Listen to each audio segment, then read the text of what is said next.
الحمد لله وكفى وسلام على عباده الذين اصطفى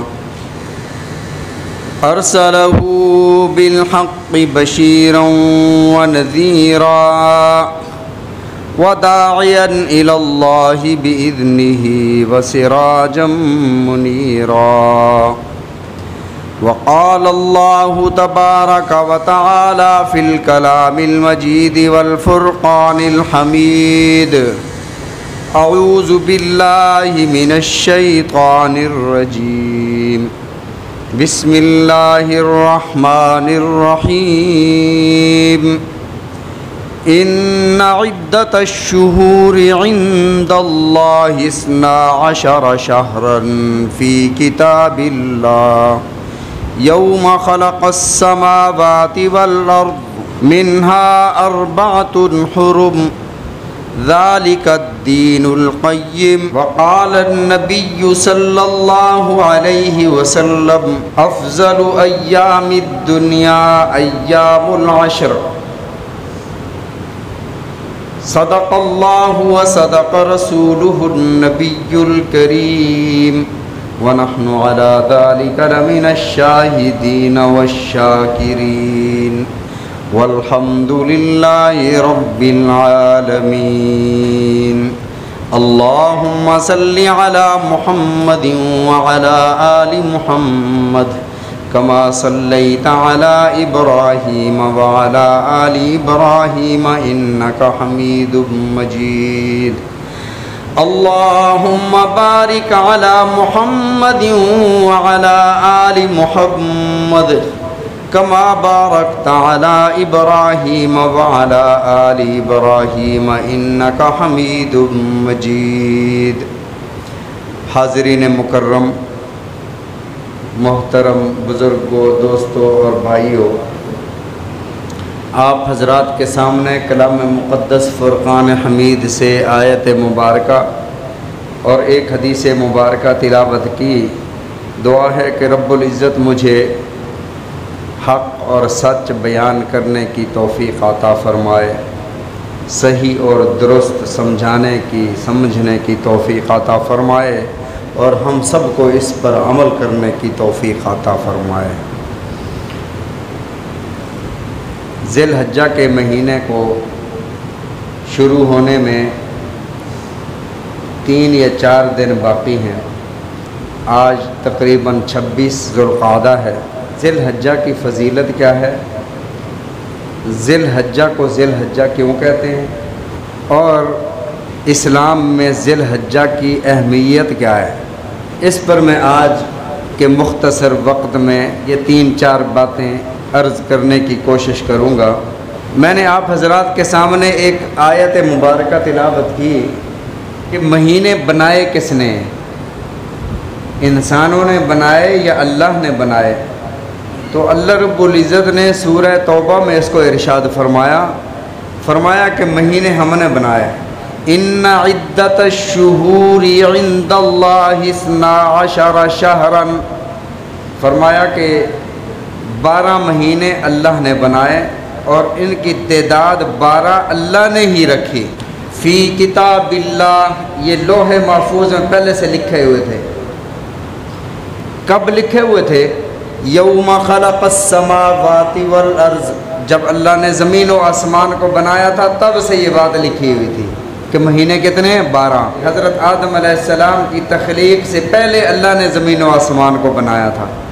معلوم ہوا کہ تخلیق انسان سے پہلے اللہ نے 12 مہینوں کو بھی ترتیب دیا تھا.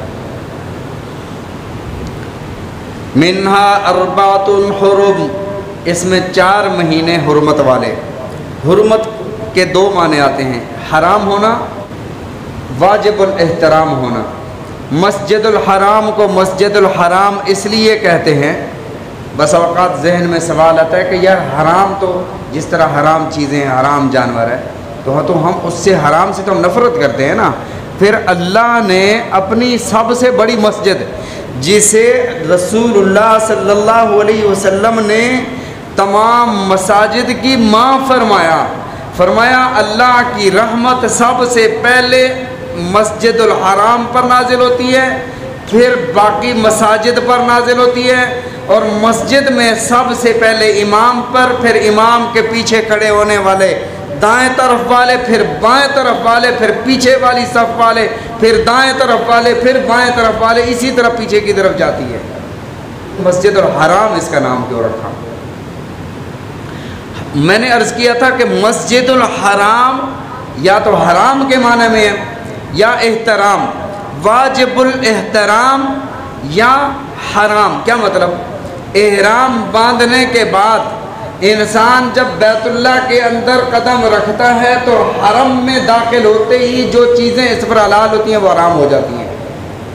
مثلا سر مڈانا اس کے لیے جائز اور حلال ہے، جب چاہے سر مڈائے، لیکن جب احرام کی حالت میں مسجد حرام میں داخل ہوگا، جب تک وہ ارکان پورے نہیں کر لیتا، طواف نہیں کر لیتا، بین الصفا والمروہ یہ نہیں کر لیتا، ارکان اپنے عمرے یا حج کے پورے نہیں کر لیتا، تب تک یہ بال نہیں کٹوا سکتا۔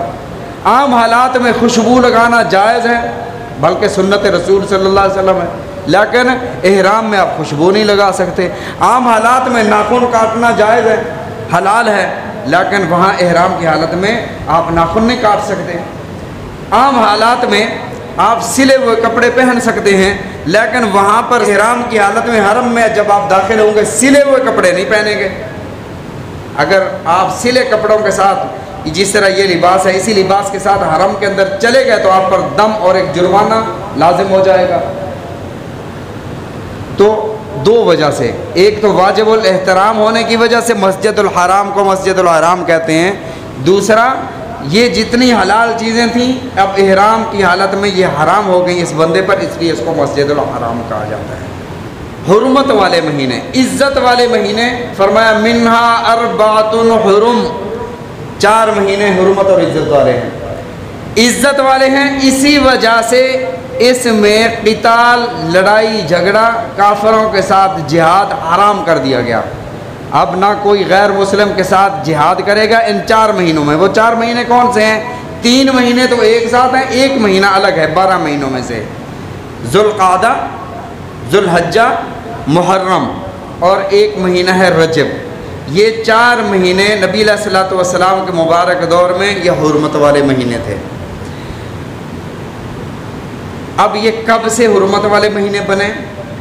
عرب قبائل میں ہر سردار کا اپنا قانون تھا، ہر قبیلے کا اپنا رواج اور اپنا قانون تھا۔ کوئی قبیلے والا اپنے قبیلے کی حدود سے باہر نہیں نکل سکتا تھا، اگر وہ باہر نکل کر جاتا یا تو جان سے مارا جاتا یا لوٹ لیا جاتا۔ اور بسا اوقات رات کو یہ جو قلعوں میں بند ہوتے تھے، قلعے بناتے تھے، ان قلعوں کے اندر اپنے آپ کو غیر محفوظ تصور کرتے تھے، اور دل میں یہ خطرہ لاحق رہتا تھا کہ ہم سے کوئی طاقتور قبیلہ رات کو شب خون نہ مارے۔ یعنی اس قدر خوف کا عالم تھا۔ اب یہ نہیں پتہ، یہ کہیں بھی قرآن میں، حدیث میں، تاریخ میں کہیں یہ نہیں ہے کہ یہ کب سے شروع ہوا ہے کہ یہ 4 مہینے حرمت والے۔ بہرحال اللہ کو اس بد نصیب قوم پر رحم آیا، ترس آیا، اور اللہ نے یہ قانون بنایا کسی نبی کے ذریعے سے یا کسی ذریعے سے، اور یہ عرب قبائل نے اس بات کو کس طرح قبول کیا کہ یہ 4 مہینے حرمت والے اور عزت والے ہیں، اس میں ہم نے قتل و قتال نہیں کرنا۔ حج کے مہینے بھی ان دنوں میں آ گئے تو یہ حج بھی کر لیتے تھے، اور ان دنوں میں کوئی قتل و قتال بھی نہیں کرتا تھا، کوئی ڈاکہ نہیں ڈالتا تھا۔ بھئی یہ حرمت والے مہینے ہیں، یہ عزت والے مہینے ہیں، اس میں کوئی قتل و قتال نہیں۔ اگر جنگ ہو رہی ہے تو جنگ بند کر لیتے تھے کہ بھی حرمت والا مہینہ آ گیا ہے۔ البتہ یہ ہوا زمانہ جاہلیت میں، نبی علیہ الصلوۃ والسلام کے مبارک دور سے، آپ کی بعثت سے پہلے، جب قریش کے پاس بیت اللہ کی سرداری آئی، یہ مجاوران بیت اللہ بنے، اور انہوں نے دار الندوہ کو پارلیمنٹ بنایا، تو اتنا ہوتا تھا جو بندہ زیادہ نذرانے، تحفے، تحائف لے کر ان کے پاس آتا اور کہتا کہ حضرت ہماری جنگ ہو رہی ہے فلاں قبیلے سے، اور ہماری جنگ کا پلہ بھاری ہو رہا ہے، لہٰذا آپ مہربانی فرمائیں اگلا مہینہ محرم کا یا ذوالقعدہ کا یا ذوالحجہ کا شروع ہو رہا ہے تو قانون کے مطابق ہمیں جنگ بندی کرنی ہوگی۔ اگر ہم نے جنگ بندی کر لی تو وہ تیار ہو جائیں گے، اپنی طاقت کو دوبارہ وہ جمع کر لیں گے۔ لہٰذا آپ یہ مہربانی فرمائیں کہ ذوالحجہ کو سفر کے بعد قرار دے دیں کہ اس بار ذوالحجہ سفر کے بعد آئے گا۔ مجاوران حرم تھے جن کے پاس بیت اللہ کی چابی اور یہ سارا متولیان کعبہ تھے، قریش ان کے پاس سرداری تھی، تو یہ کر دیتے تھے کہ بھی اس دفعہ ذوالحجہ جو ہے وہ محرم کے بعد آئے گا تاکہ ان کی جنگ جاری رہے۔ اگر کوئی کمزور قبیلہ آتا اور آ کر کہتا کہ حضرت ایسا کریں ہم کمزور ہیں، جنگ بند نہیں ہو رہی، ہمارے حالات خراب ہیں، آپ مہربانی فرمائیں کہ ذوالحجہ آ رہا ہے نا 2 مہینے کے بعد، آپ اعلان فرما دیں کہ اگلے مہینے ذوالحجہ ہے، تو وہ اعلان کر دیتے بھی اگلے مہینے ذوالحجہ ہے، تو وہ معاملات ایسے چلتے رہتے تھے۔ نبی علیہ الصلوۃ والسلام کی بعثت ہوئی، آپ نے ایک تو زمانہ جاہلیت میں جو اچھے کام تھے ان کو باقی رکھا، 4 مہینوں کی حرمت کو باقی رکھا، اور ساتھ یہ بھی ارشاد فرمایا کہ آج کے بعد کوئی مہینہ کسی جگہ سے تبدیل نہیں ہوگا، ہر مہینہ اپنی جگہ پر ہوگا۔ یہ کیا مذاق بنایا ہوا ہے کہ ذوالحجہ سفر کے بعد آئے گا یا ربیع الاول کے بعد آئے گا؟ بہرحال یہ مہینے حرمت والے اللہ نے بنائے، کیا اب بھی ان کی حرمت باقی ہے یا ختم ہو گئی ہے؟ فرمایا کہ بہت سارے مفسرین فرماتے ہیں کہ ان کی حرمت باقی ہے، بعض فرماتے ہیں کہ نہیں ان کی حرمت ختم ہو گئی ہے۔ ہر ایک کے اپنے اپنے دلائل ہیں۔ جو فرماتے ہیں کہ ان کی حرمت ابھی بھی باقی ہے، وہ فرماتے ہیں کہ ان مہینوں کی حرمت پر جو اللہ کی آیت ہے منہا اربعۃ حرم، اس کے منسوخ ہونے کے لیے کوئی اور آیت نازل نہیں ہوئی۔ کسی حکم کو منسوخ ہونے کے لیے کسی آیت کا نازل ہونا ضروری ہے۔ دوسرے جو فرماتے ہیں وہ فرماتے ہیں ختم ہو گئی، وہ فرماتے ہیں کہ یہ رواج تھا صرف جزیرہ عرب میں، جب جزیرہ عرب میں اسلام پھیل گیا سارے کے سارے مسلمان ہو گئے، پھر یہ 4 مہینوں کی خاصیت باقی نہیں رہی، پھر مطلقاً اللہ نے ایک حکم نازل فرمایا کہ اب تم پر قتال حرام ہے، مسلمان آپس میں نہ لڑیں۔ وَمَن يَقْتُلْ مُؤْمِنًا مُتَعَمِّدًا فَجَزَاؤُهُ جَهَنَّمُ خَالِدًا فِيهَا، جس نے جان بوجھ کر کسی ایک مسلمان کو قتل کیا، فرمایا ہمیشہ ہمیشہ کے لیے جہنم میں ڈالا جائے گا۔ وَمَنْ أَحْيَاهَا فَكَأَنَّمَا أَحْيَا النَّاسَ جَمِيعًا، جس نے ایک انسان کی جان بچائی، ایک جان کو بچایا، اس نے پوری انسانیت کو بچایا، وہ ایسا ہے۔ بہرحال رسول اللہ صلی اللہ علیہ وسلم کی بعثت کے بعد حرمت باقی تھی، اور اس کے بعد یہ لڑائیوں کا جو سلسلہ ہے یہ ان مہینوں میں بند ہو جاتا تھا، ذوالقعدہ، ذوالحجہ اور محرم۔ چونکہ اگلا مہینہ ذوالحجہ ہے، حج والا مہینہ، کسی بھی دن کو اللہ نے جو فضیلت اور برکت عطا فرمائی، یا اسی طرح کسی انسان کو اللہ نے فضیلت عطا فرمائی تو کسی وصف کے ساتھ اسے متصف فرما دیا۔ مثلا اللہ نے اگر کسی انسان کو بہت ہی بڑی فضیلت عطا فرمانی ہو تو اللہ اسے نبی بنا دیتے ہیں، اور اسی طرح نبی علیہ الصلوۃ والسلام تک نبوت کا دروازہ بند، نبوت کا سلسلہ ختم ہوا، آپ کے بعد کوئی نبی نہیں بن سکتا، ہاں انبیاء کے وارث بن سکتے ہیں۔ اب اللہ جس پر اپنا انعام اور اکرام کرنا چاہتے ہیں اسے علم کے ساتھ وابستہ فرما دیتے ہیں، اسے دین کا علم، دین کا فہم عطا فرما دیتے ہیں، اسے اللہ کا ولی بنا دیتے ہیں۔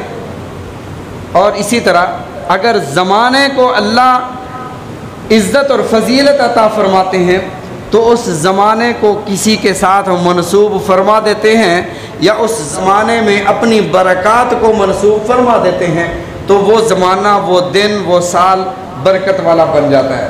مثلا رسول اللہ صلی اللہ علیہ وسلم جس صدی میں پیدا ہوئے وہ صدی تمام صدیوں سے افضل ہے، اور وہ صدی دوبارہ نہیں آئے گی، وہ وہی صدی تھی جس میں آپ کی تشریف آوری ہوئی، اور اسی طرح وہ سال سب سے بڑا بابرکت ہے جس سال میں رسول اللہ صلی اللہ علیہ وسلم کی ولادت باسعادت ہوئی۔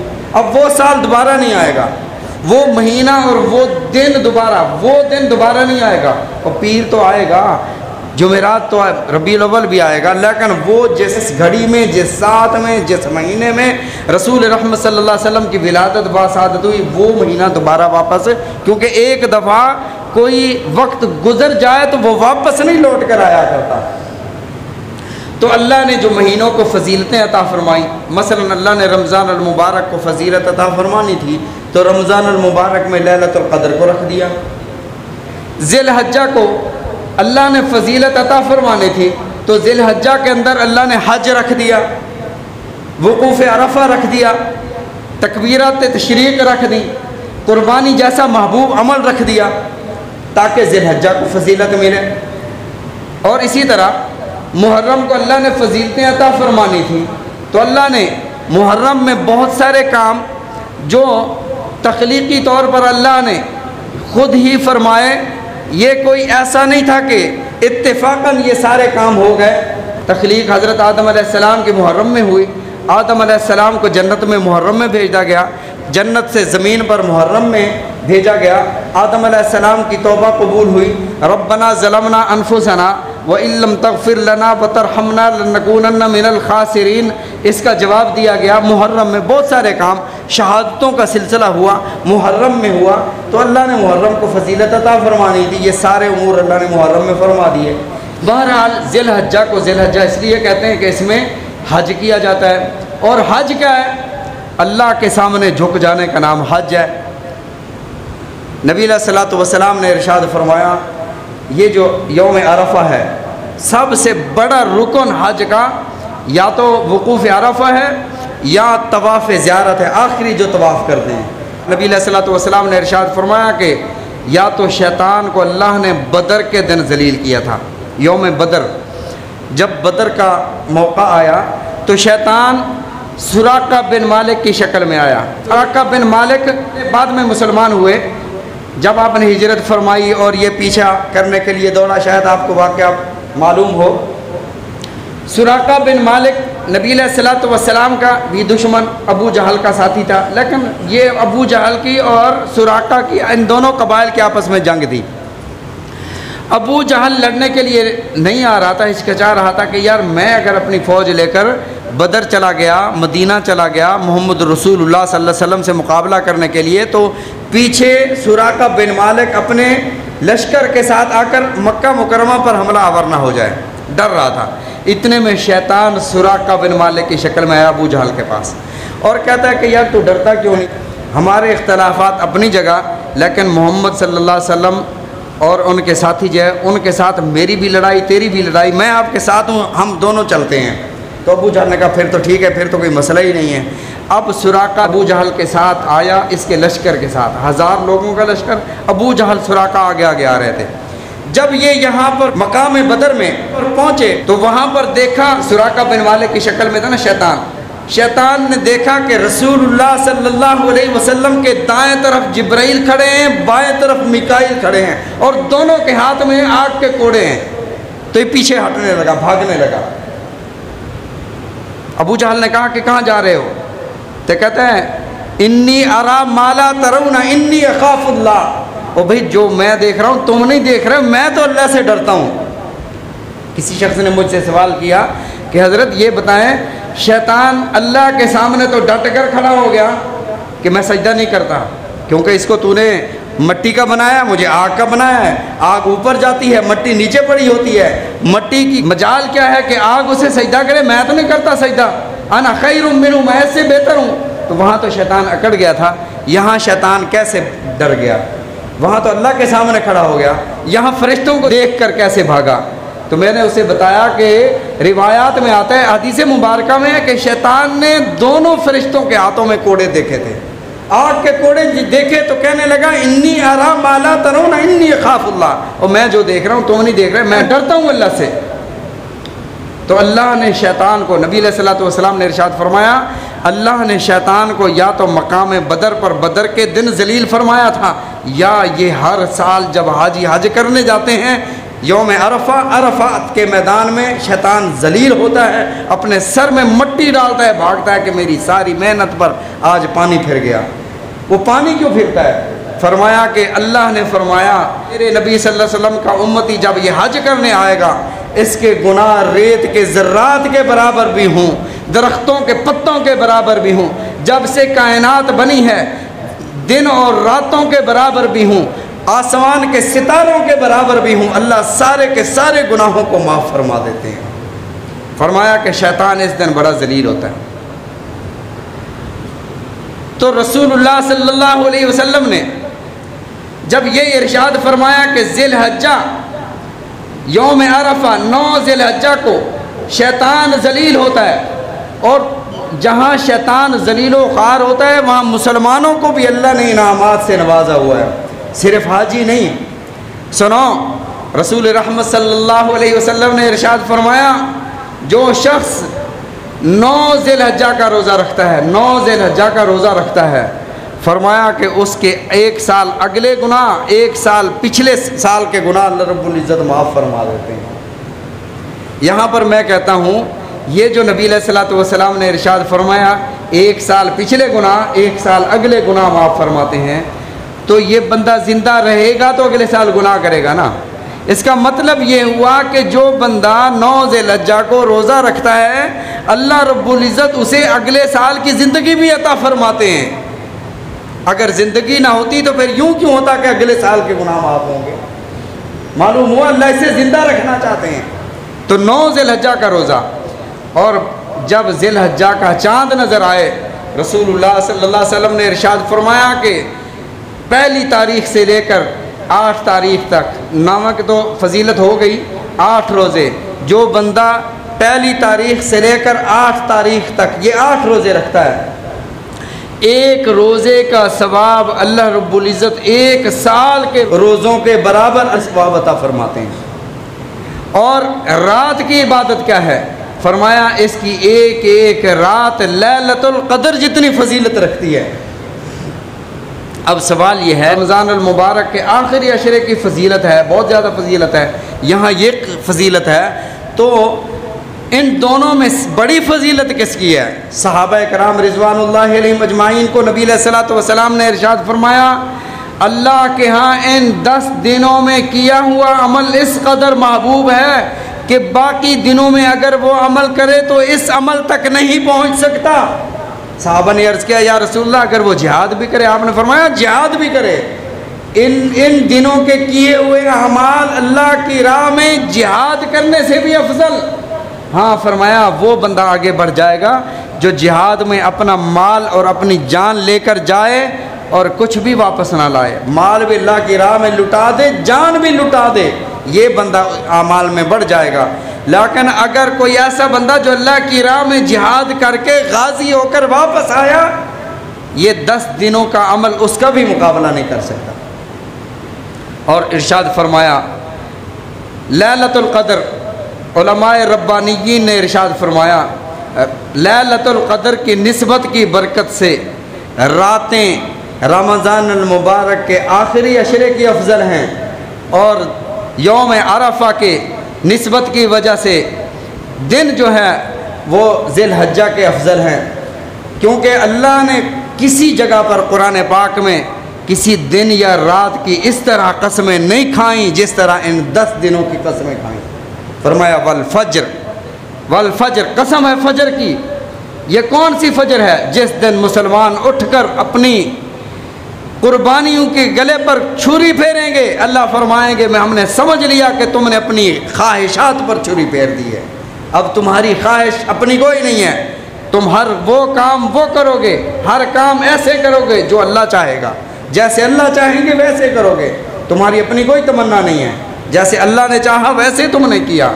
فرمایا کہ والفجر، یہ قربانی کرنا، ولیال عشر، 10 راتوں کی قسم، پہلی سے لے کر 10 تک 10 راتوں کی قسم، واللیل اذا یسر، پھر 9 اور 10 کے دن کے درمیان میں جو رات آتی ہے 10ویں کی رات، الگ سے اللہ نے اس کی قسم کھائی، واللیل اذا یسر، قسم ہے اس رات کی۔ اور رسول اللہ صلی اللہ علیہ وسلم نے ارشاد فرمایا تم میں سے جو شخص قربانی کر رہا ہو، جس کا ارادہ قربانی کرنے کا ہو، اسے چاہیے کہ وہ ذی الحجہ کا چاند نظر آ جانے کے بعد اپنے ناخن اپنے بال نہ کاٹے۔ اللہ رب العزت حاجیوں سے مشابہت کی وجہ سے اسے حج جیسا ثواب عطا فرما دیں گے، لیکن یہ ضروری نہیں ہے، گناہ نہیں ہے، اگر کوئی بال یا ناخن کاٹتا ہے گناہ نہیں ہے، لیکن مستحب عمل ہے۔ فرمایا کہ من تشبہ بقوم فہو منہم، جو جس کے ساتھ مشابہت اختیار کرتا ہے اللہ اسے وہی اجر و ثواب عطا فرماتے ہیں۔ موسیٰ علیہ السلام کے ساتھ جادوگر مقابلہ کرنے آئے تو موسیٰ علیہ السلام کے ساتھ مقابلے کے وقت انہوں نے لباس موسیٰ علیہ السلام جیسا پہنا، اللہ نے ان جادوگروں کو ایمان عطا فرما دیا کہ میرے نبی کی شکل میں آئے تھے۔ تو فرمایا من تشبہ بقوم فہو منہم، جو جس کی مشابہت اختیار کرتا ہے اللہ اس کے ساتھ وہی معاملہ فرماتے ہیں۔ فرمایا جس قدر آپ سے ہو سکے عبادات کریں۔ حضرت ابو ہریرہ رضی اللہ تعالیٰ عنہ، حضرت عبداللہ بن عمر رضی اللہ تعالیٰ عنہ جیسے ہی ذی الحجہ کا چاند نظر آتا یہ بازاروں میں جاتے، اللہ اکبر لا الہ الا اللہ واللہ اکبر وللہ الحمد، اللہ کی تکبیر، اللہ کی تسبیح و تحلیل کرتے۔ لوگ جب ان کی تکبیرات سنتے وہ بھی اپنے کام چھوڑ کر تکبیرات میں لگ جاتے۔ ویسے تکبیرات جو واجب ہیں وہ 9 ذی الحجہ کی فجر سے لے کر 13 ذی الحجہ کی عصر تک واجب ہے، لیکن یکم ذی الحجہ سے پہلی تاریخ سے واجب تو نہیں ہے، اگر کوئی کرنا چاہے تو مستحب اور مستحسن ہے۔ فرمایا کہ جس طرح نیکی میں اجر و ثواب بڑھ جاتا ہے اسی طرح گناہوں کا وبال بھی بڑھ جاتا ہے۔ ان اشہر حرم میں، ان 4 مہینوں میں گناہ کا وبال بھی بڑھ جاتا ہے، تو جس قدر ہو سکے ذکر و اذکار، تکبیر و تحلیل، نیکی کریں، گناہوں سے دور رہیں، رسول اللہ صلی اللہ علیہ وسلم کی احادیث آپ کے فرامین پر عمل کریں۔ حضرت حسن بصری رحمۃ اللہ علیہ فرماتے ہیں کہ ایک دفعہ میں حج کر رہا تھا، حج کے ایام میں ایک نوجوان عورت عشقیہ اشعار پڑھ رہی تھی، کوئی تیسرے کلمے کا ورد کر رہا تھا، کوئی لبیک اللہم لبیک، یہ عشقیہ اشعار عربی میں پڑھ رہی تھی۔ میں نے اس سے کہا کہ تجھے اللہ کا ڈر نہیں ہے، اللہ کے گھر میں عشقیہ اشعار پڑھ رہی ہو؟ تو وہ مجھے کہنے لگی تم کس کا طواف کر رہے ہو؟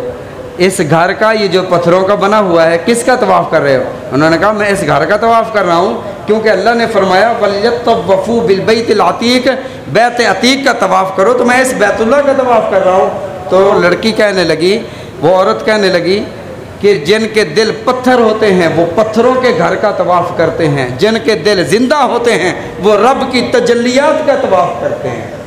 تو یہ مہینہ ایسا ہے اللہ کی تجلیات ہوتی ہیں، اللہ کی تجلیات کی طرف انسان کو متوجہ ہونا چاہیے۔ اللہ تعالی ہم سب کو سمجھنے کی توفیق عطا فرمائے، رسول اللہ صلی اللہ علیہ وسلم کے فرامین سمجھنے کی، عمل کرنے کی توفیق عطا فرمائے۔